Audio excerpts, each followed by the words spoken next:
Kenapa? Yuk, Yuk, boleh, gas. oke. Assalamualaikum warahmatullahi wabarakatuh. Perkenalkan, nama gue Aryo Syah Muhammad. Silahkan yang lainnya perkenalkan diri. Ya, nama gue Reza Ilham Firmansyah dari kelas TK 4401. Selanjutnya, Nama saya Rida Putri Andini dari kelas TK 4401. Nama saya Khairunisa Rahmi Nasution dari kelas TK 4401.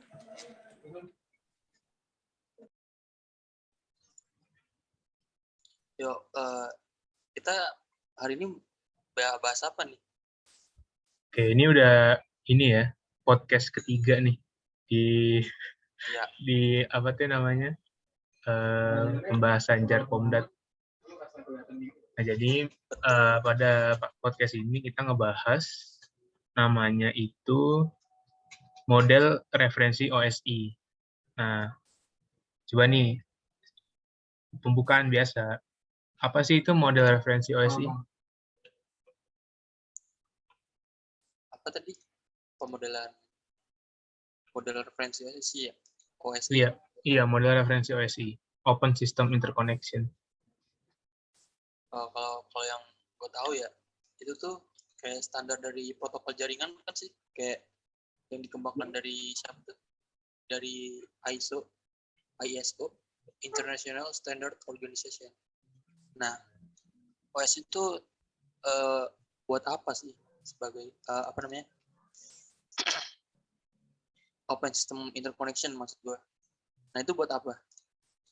Gue kurang ngerti tuh kalau dari fungsinya.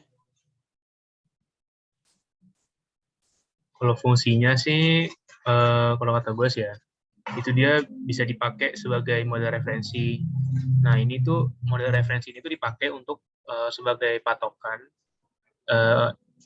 dari banyak pihak dalam membuat suatu standar protokol komunikasi. Jadi patokan buat bikin protokolnya lah. Baik. Nah, oke. Jadi di OSI ini ada namanya layer. Jadi referensi OSI ini punya layer nih. Siapa nih yang mau jelasin? Boleh deh, aku. Model OS itu terdiri dari 7 lapisan atau layer yang masing-masing mempunyai fungsi spesifik dalam sebuah jaringan. Nah, tujuannya itu untuk mempermudah pelaksanaan standar secara praktis, fleksibilitas, perubahan salah satu layer tidak mempengaruhi perubahan layer yang lainnya. Nah, model referensi OSI itu ada 7 kan. Nah, yang pertama ada physical, so ada data link, ada network, ada transport, ada session, ada presentation, dan yang terakhir itu ada application. Itu aja sih kalau untuk sistem layer pada OSI. Ya. Mantap. Oke, jadi ada 7 layernya ya. Banyak juga, 15 ya.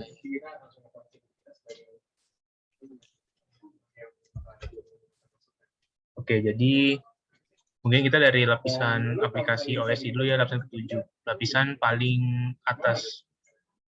Nah, jadi lapisan ini singkatnya dia tuh membuat program untuk aplikasi pengguna, untuk usernya. Nah, jadi lapisan ini itu bertanggung jawab atas pertukaran informasi antar program komputer. Contohnya itu seperti web browser atau email. Lalu di sini ada lapisan presentasi OSI, lapisan ke-6.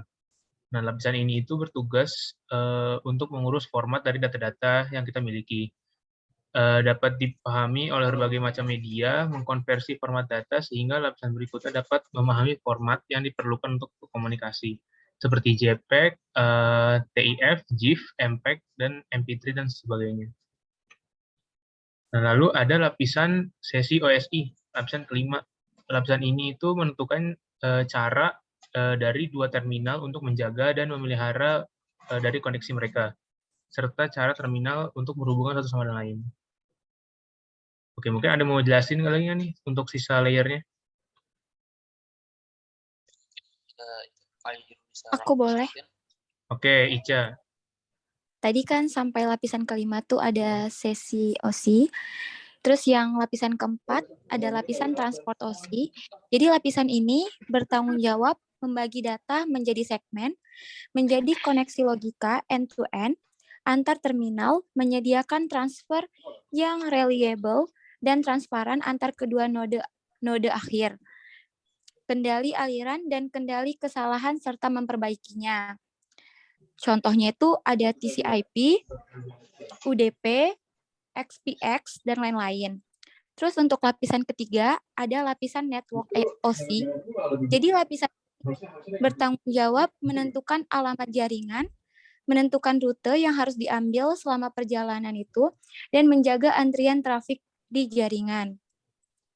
Dan datanya ini akan berupa lapisan berbentuk paket gitu. Untuk protokolnya ada IP, ARP, dan lain-lain. Terus yang kedua ada lapisan data link OSI. Lapisan ini menyediakan link untuk data, memaketkannya menjadi frame, menyediakan komunikasi dari node ke node, melakukan error control dan flow control. Terus yang terakhir yaitu lapisan fisik OSI.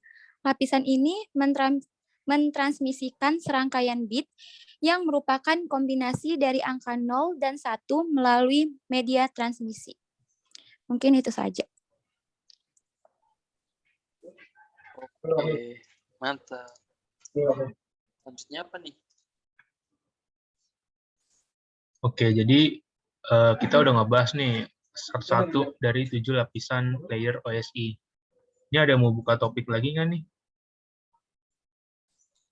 Kayaknya ada lagi deh dari materi ini yang belum bahas. Apa sih tadi? Enskapsulasi dan diskapsulasi ya? Yang belum.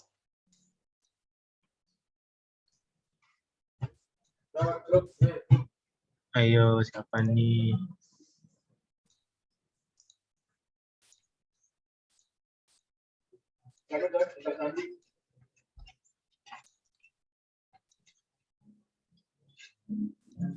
Kayaknya agak susah sih. Iya, ya. Udah, enkapsulasi gue yang jelasin deh. Jadi, singkatnya itu setelah jaringan kita terhubung dengan media fisik, maka untuk keperluan pertukaran antar data itu kita perlu suatu proses yang mengatur pertukaran data tersebut melalui aplikasi. Nah, jadi proses ini itu namanya enkapsulasi dan dekapsulasi. Nah, enkapsulasi itu adalah proses pemberian informasi berupa header atau trailer. Nah, jadi ini mengubah data menjadi paket data atau PDU, protokol data unit, sebelum dikirimkan ke dalam layer selanjutnya. Nah, proses ini itu terjadi pada proses pengiriman paket data yang menuju host tujuan.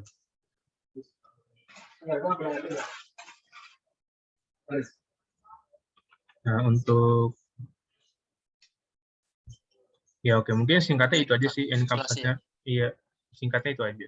Nah, kalau yang gue tahu nih secara singkatnya aja sih.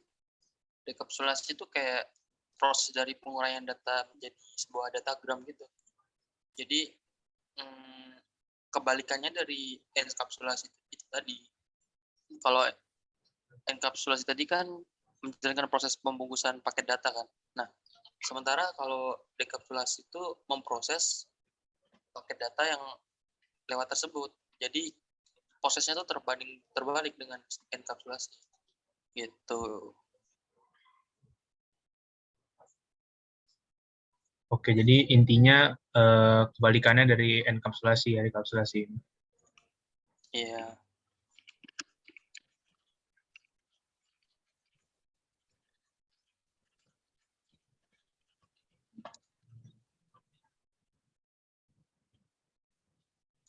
Apa tuh selanjutnya?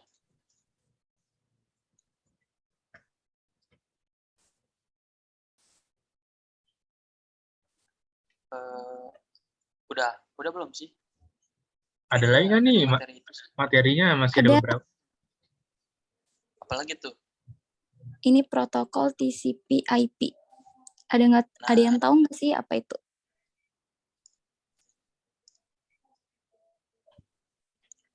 TCP/IP, protokol TCP/IP. Ayo, siapa nih mau jelasin? Aku boleh deh, aku boleh.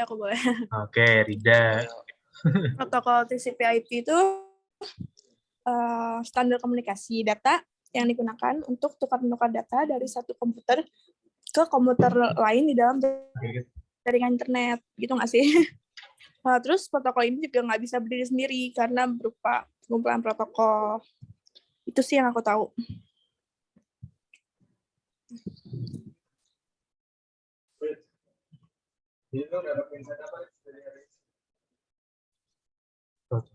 Oke.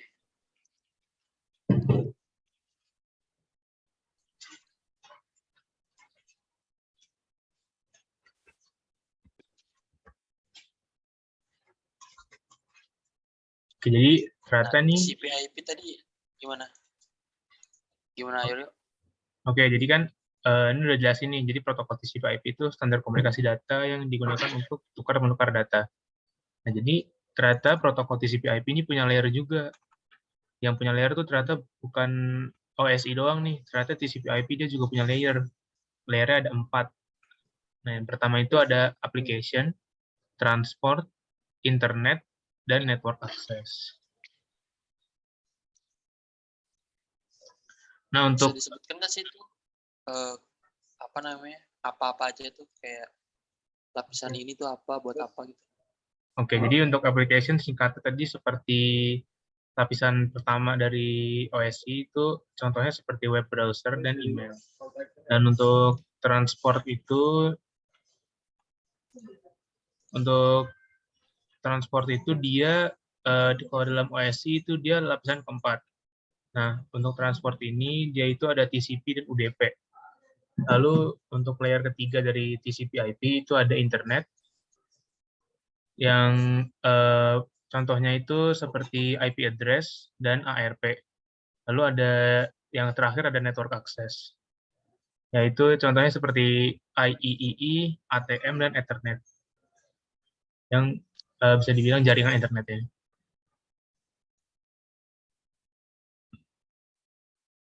Kayaknya itu aja sih dari bahasan kita hari ini. Dari materi apa namanya tadi? Model referensi OSI dan Model TCP/IP referensi ya. OSI. Iya, betul. Nah, iya. Oke, udah dibahas semua ya. Udah. Sebenarnya nggak banyak sih, cuman layer referensi, Ya, terus cuman enkapsulasi dan dekapsulasi, terus protokol TCP/IP, cuman 3. Cuman dia ini ya beranak pinak ya, jadi perlu dipahami lah. agak capek juga ya kalau ngafalin ya. Ya. Semoga bapaknya ini aja, ngerti aja sih. Oke. Udah mungkin ini aja. Oke, itu saja Pemaparan. dari podcast kali ini. Akhir Ya. kata, wassalamualaikum warahmatullahi wabarakatuh. See you next time. Waalaikumsalam. Thank you, guys. Thank you.